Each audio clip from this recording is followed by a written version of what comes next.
అంతర్జాతీయ మహిళా దినోత్సవాన్ని పురస్కరించుకుని ఉప్పల్ నియోజకవర్గం పరిధిలోని మల్లాపూర్ ప్రభుత్వ పాఠశాలలో విద్యార్థులకు హైజీనిక్ కిట్లను పంపిణీ చేశారు. ఆరో సేతు ఫౌండేషన్ ఆధ్వర్యంలో ప్రాజెక్ట్ సఖీ థీమ్తో నిర్వహించిన ఈ కార్యక్రమంలో సుమారు 300 మంది విద్యార్థులకు ఆరోగ్యం మరియు పరిశుభ్రతపై అవగాహన కల్పించారు.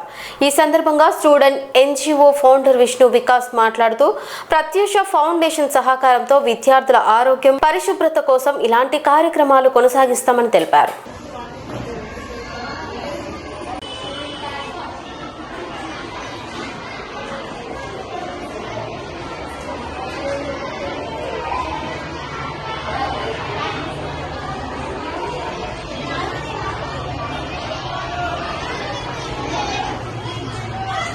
ధరణిపతి ఆరో సేతు ఫౌండేషన్ నుంచి వస్తున్నాం. మేము ఉమెన్స్ డే ప్రోగ్రామ్ మీద మేము వచ్చి అందరికీ ఇలా హైజీన్ గురించి చెప్పడం కానీ బేసిక్ థింగ్స్ అన్నీ వాళ్ళకి ఎక్స్ప్లెయిన్ చేయడం కానీ చేసి యూస్ఫుల్ ఐటమ్స్ అన్నీ వాళ్ళకి ఇస్తున్నాము. సో దట్ వాళ్ళు ఒక 1 month బేసిక్ నెసెసిటీస్తో వాళ్ళు సర్వైవ్ అవ్వచ్చు అని.